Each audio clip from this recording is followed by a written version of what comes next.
Di episode kemarin kita sudah tahu kalau Shinwo bertarung melawan pedang iblis. Kalian penasaran dengan kelanjutan ceritanya? Jadi, tanpa berlama-lama, kita langsung saja ke ceritanya. Kita dilihatkan dengan Shinwo yang mengeluarkan banyak darah dari mulutnya setelah dia diserang oleh pedang iblis. Tapi pedang iblis tidak berhenti sampai di situ. Pedang iblis masih menyerang kembali Shinwo. Tapi Shinwo masih bisa menahan serangan pedang iblis. Dan mereka berdua pun saling beradu kekuatan masing-masing. Dan membuat pedang mereka bergesekan sangat kuat. Yang memenangkan adu pedang tersebut adalah pedang iblis, sampai membuat Shinwo terlempar dan sampai Shinwo terjatuh. Semua orang pun terkejut melihat kejadian tersebut. Taeyong bergumam, "Shinwo telah gugur." Dengan tiba-tiba Taeyong melirik Tang Sokgun dan Seon yang memasang wajah yang tenang. Mereka berdua tidak terkejut dengan kejadian tersebut. Shinwo telah dikalahkan. Dengan tiba-tiba, Shinwo mulai berusaha untuk berdiri kembali. Pedang iblis berkata, "Kenapa kamu tidak menghindar? Karena hanya dengan cara itu, aku bisa memahaminya, kekuatan sejatimu." Di sisi Taeyong, dia berkata, "Bukankah itu terlalu nekat? Memaksakan diri sampai batas hanya untuk mengukur kekuatan lawan. Bukan hanya itu, seorang yang memblokir serangan akan menanggung dampak yang lebih besar dibandingkan yang menghindar.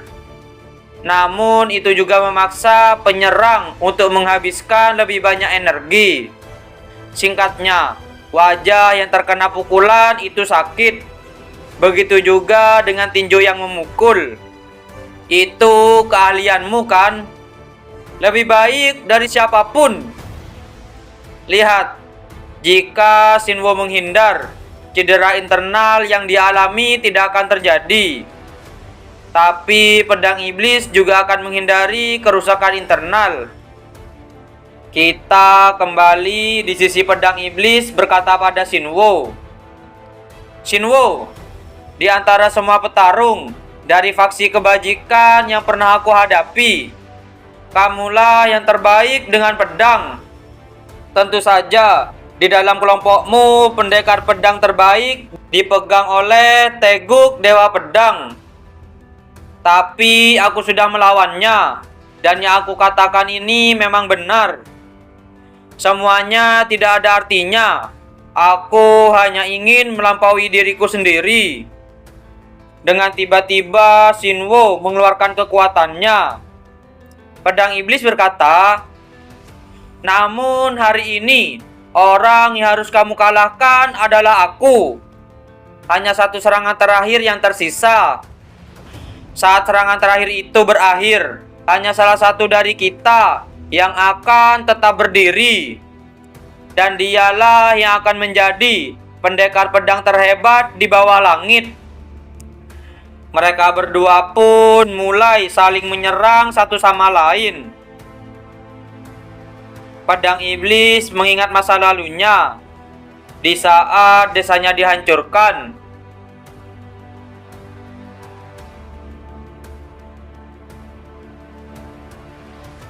Kita kembali di situasi sekarang. Di sana pedang iblis sudah terkena tusukan oleh pedang Shinwo. Semua orang pun terkejut dengan kejadian yang telah mereka lihat.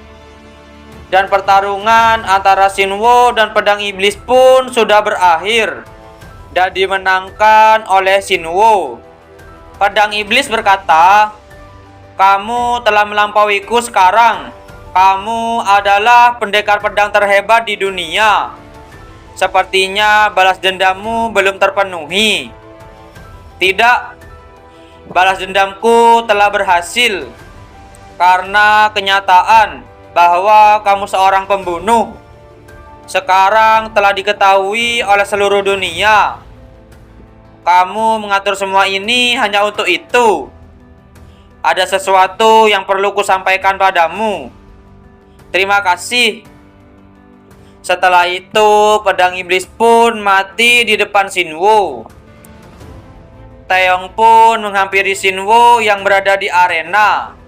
Taeyong berkata, "Apa maksudnya dengan itu? Kenapa dia mengucapkan terima kasih kepada Anda?"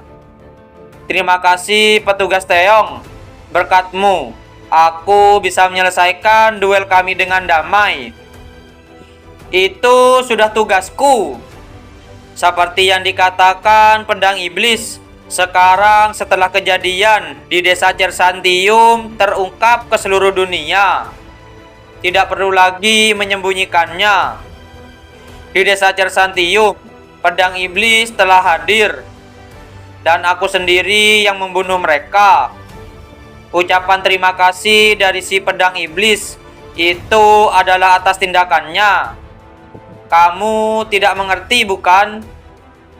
Saat itu aku didesak oleh pedang tinggi surga untuk menggunakan penduduk desa sebagai perisai, dan aku menolak permintaan tersebut. Dan pedang tinggi surga berkata, untuk melawan kekuatan jahat, terkadang seseorang harus menggunakan kelicikan dan kekejaman. Dan setelah itu, warga desa Cersantium sudah tamat. Saat mereka menjadi incaran orang yang tidak segan-segan menghalalkan segala cara demi meraih tujuan mereka. Warga di sana disiksa dan dianiaya. Mereka pasti akan menjadi korban bagi sekutu yang ingin membalas dendam. Mimpi buruk yang mengerikan, di mana orang yang hidup akan iri pada orang yang mati. Jika mereka adalah keluarga pedang iblis, nasib mereka akan lebih mengerikan. Itulah kenapa kamu mengambil tindakan sendiri.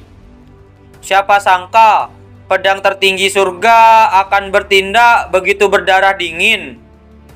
Kamu akan segera mengerti. Kita beralih di tempat aliansi bela diri. Di sana ada pedang tertinggi surga. Orang tua di sana berkata, "Kamu sudah menerima laporannya. Aku tidak yakin laporan mana yang kamu maksud, tapi aku lebih suka mendengarnya langsung darimu. Bukankah kamu yang membuat keributan tentang kehilangan pendekar pedang terbaik dari sekte Monhua? Dan sekarang kamu pura-pura tidak peduli. Aku rasa tidak perlu khawatir lagi tentang itu." Benar, duel berakhir dengan pendekar pedang terbaik Monhua sebagai pemenangnya. Pedang iblis itu sudah mati. Dan ada laporan tambahan yang lucu. Shinwo rupanya menantangmu untuk berduel. Apa kamu mendengar tentang ini? Orang tua itu pasti sudah gila. Wow, duel antara pedang tertinggi surga melawan pendekar pedang terbaik dari Monhua. Membayangkan saja membuatku merinding. Tunggu dulu, kita bisa mempromosikan acara ini dan menjual tiketnya. Dengan tiba-tiba ada seseorang yang melapor. "Permisi para tetua, saya membawa berita penting. Kalau itu laporan dari Monhua, kami sudah mengetahuinya. Ini dari Istana Es Laut Utara." "Istana Es Laut Utara? Apa yang terjadi?" "Penguasa Laut Utara, SJD yang absolut." Kita beralih di Laut Utara.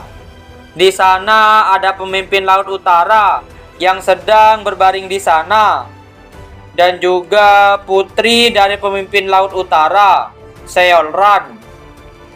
Dengan tiba-tiba Seolran mengambil kristal yang ada di badan pemimpin Laut Utara. Dengan tiba-tiba orang lain masuk ke kamar tersebut dan dia melihat kejadian tersebut di saat Seolran mengambil kristal tersebut. Apakah kalian penasaran? Apakah yang telah diambil oleh Seolran? Jadi, jangan lewatkan di episode yang selanjutnya. Terima kasih sudah menonton video kami sampai selesai. Jangan lupa subscribe, like, dan komen, dan share video kami ke teman-teman Anda. Dan dadah!